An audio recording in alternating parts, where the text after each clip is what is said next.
Hi అండి. Welcome back to my channel. ఈరోజు మనం మాట్లాడుకుందాము సైన్స్ వర్సెస్ నమ్మకాలు. నమ్మకాలనేవి ఒక్కోసారి అనిపిస్తూ ఉంటాయి మూఢత్వంగా, అసంబద్ధంగా, సత్యరహితంగా. అలా ఎందుకు అవుతుంది అంటే మనం ఏదో నమ్ముతాము, ఏదేదో చేస్తాము, ఏదేదో చూస్తాము. కానీ ప్రతీదీ ఈ సృష్టి ధర్మంలో సైన్స్‌కి అతీతంగా కూడా జరుగుతా ఉంటాయి. అంటే ఎగ్జాంపుల్ ఆస్ట్రాలజీ గాని, న్యూమరాలజీ గాని ఎవ్వరు 100% ప్రిడిక్ట్ చేయలేరు. జరగబోయేది కరెక్ట్‌గా చెప్పను లేరు. కొంత వరకు ఆస్ట్రాలజీలో అనుకున్నయి జరుగుతాయి. నమ్మే వాళ్ళకి కంపల్సరీగా సరైన ఆస్ట్రాలజర్ దగ్గరికి వెళ్ళినప్పుడు, సరైన విధంగా చూసినప్పుడు వాళ్ళు చెప్పేవి కనీసం 50-60% కరెక్ట్‌గా ఉంటాయి. మనం చూస్తే గనక బ్రహ్మంగారి కాలజ్ఞానం చాలా మటికి జరుగుతూ ఉంటాయి. అలానే న్యూమరాలజీలో చూస్తే ఎన్నో విధాలుగా ఎంతోమంది చెప్పారు. కానీ నాస్ట్రాడమస్ ఫెంచ్ astrologer we will take as a numerology or palmistry. He is very much well versed and his past predictions and future predictions from those days most of them are matching now. So ఆస్ట్రాలజీని నమ్మకపోవడం, నమ్మడం అనేది మన చేతిలో ఉంది. దాన్ని మనకు కావాల్సిన విధంగా అవసరాలకు అనుగుణంగా మార్చుకున్న రోజు ప్రతిదీ మనకు ఉపయోగపడుతుంది. నేను ఆస్ట్రాలజీని నమ్ముతాను. నా date of birth, time of birth నుంచి ప్రిడిక్షన్స్ చేసినయి చాలా మటికి దాని ప్రకారం నడుస్తూనే ఉంటుంది. జాతకం నమ్మడం, నమ్మకపోవడం అనేది ఇండివిడ్యువల్ ఇంట్రెస్ట్ అది. కొందరు ఆస్తికత్వంతో నమ్ముతారు. కొందరు నాస్తికత్వంతో నమ్మరు.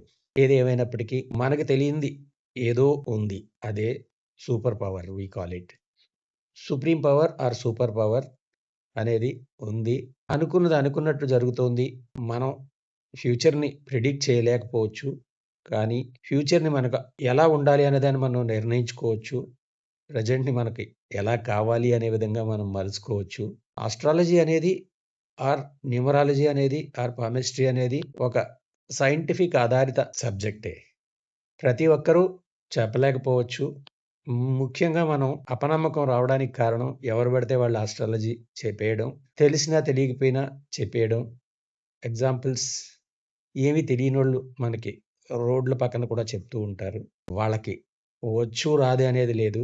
వాళ్ళొక పద్ధతిలో చెప్పడం వలన అన్నీ యాడ్ చేసి చెప్పేస్తూ ఉంటారు.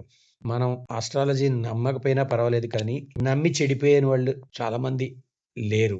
ఒక సైంటిఫిక్ కాలిక్యులేషన్స్‌లో వెళ్లి చూస్తే, మీ జన్మ నక్షత్రాన్ని నుంచి, మీ జన్మ లగ్నాన్ని నుంచి కాలిక్యులేట్ చేసి, మీ దశాంశాలు చెప్పినప్పుడు, మీ ద్వాదశ రాశులు ఎలా ఫలితాలనిస్తాయి, ఇవన్నీ ముందే ప్రిడిక్ట్ చేసి ఉన్నాయి. నామ నక్షత్రం కన్నా జన్మ నక్షత్రం ముఖ్యం. జన్మ నక్షత్రానికి కావాల్సింది మీరు పుట్టిన తేదీ, పుట్టిన సమయం, పుట్టిన ప్లేసు. ఈ 3 కరెక్ట్‌గా ఉన్నప్పుడు మీరు కంప్యూటర్‌లో వేసిన జాతకం వస్తుంది. బట్ కంప్యూటర్‌లో నార్మల్‌గా కాలిక్యులేషన్స్ వరకు మనకి బాగానే ఉంటాయి కానీ, ప్రిడిక్షన్స్ వైస్ అన్నీ కరెక్ట్ అవ్వాలని లేదు. జాతకాన్ని రెగ్యులర్‌గా చెప్తారో అట్‌లీస్ట్ మనకు తెలిసిన వాళ్ళ దగ్గర వరకు మనం వెళ్ళాలి. అంటే వాళ్ళకి మనం ఎవరైతే జాతకం దగ్గరికి వెళ్తామో వాళ్ళు కనీసం 15, 20 సంవత్సరాల నుంచి జాతకం చెప్తున్న వాళ్ళై ఉండాలి. ప్లస్ అలాగే ఆస్ట్రాలజీ చదువుకునే ఉండాలి. గురువుల దగ్గర నేర్చుకునే ఉండాలి. సైంటిఫికల్‌గా, తార్కికంగా చెప్పగలిగి ఉండాలి.